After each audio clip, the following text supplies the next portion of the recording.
Much still. Here are some of the MLB Awards from the BBWAA announcements. The Roy, the Manager of the Year, the Cy Young, and the Most Valuable Player will all be announced on the 13th, 14th, 15th, and 16th.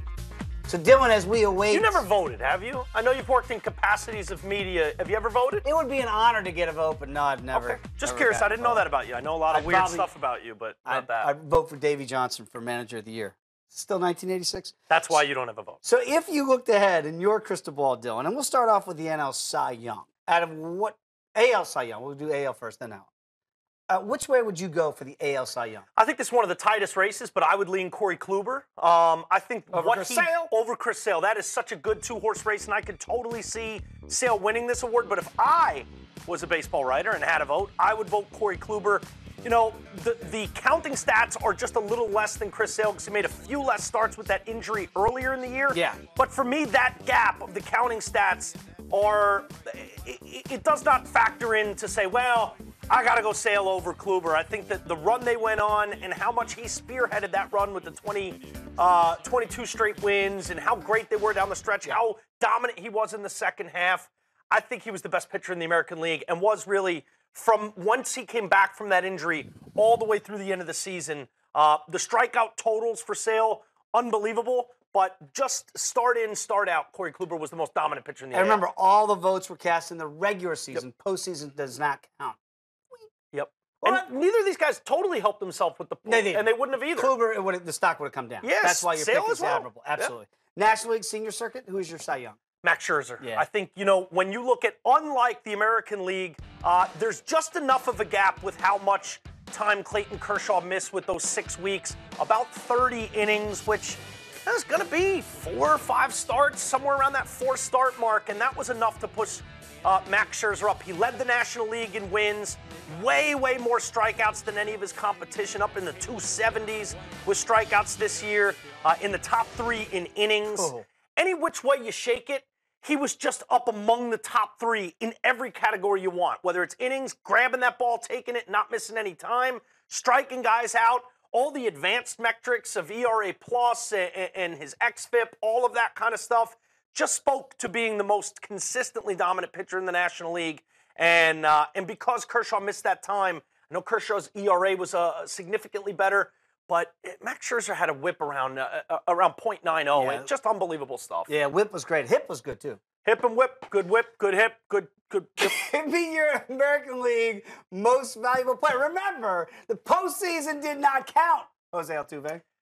If it did, it would be Altuve. If it didn't, it'd be Altuve. Oh, okay. I really, as much as I want to put my bias in and give it to Aaron Judge, Aaron Judge is going to get second in this award, and he's easily going to win American League Rookie of the Year. But when you lead the league in hits for a 3rd straight year, 4th straight year with 200-plus hits, the gaudy average up near 350, as you see on your screen, best in Major League Baseball. With power, when you could get near 30 home runs, when you could get in the 30 steal department, when you could play the kind of lights-out defense up the middle that Altuve plays, he's just an all-around tremendous player. And when you need something, he'll give it to you, no matter what that thing is. You need someone to steal a base to get in scoring position late in the game, trailing by 1, Altuve's your guy. You need a guy to power up and hit a 3-run home run late in the game. You need them all with one big swing. Even though he's the smallest guy on the team, I want Altuve more than anyone on that Astros team.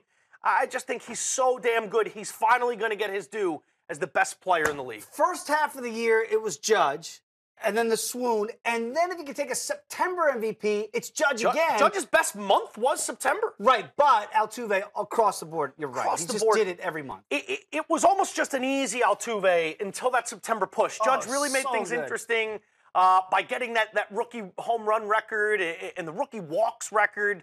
This is going to be a fun award. Judge is going to get some votes, but this is Altuve's. And even though I still think Mike Trout's the best player in baseball, this award truly belongs to Jose Altuve this year. And what a great year for him to win a World Series and, in my mind, going to win an MVP. National League MVP? Stanton. Yeah, really? I think Stanton did do enough with those 59 home runs. I look at that mark, about 280.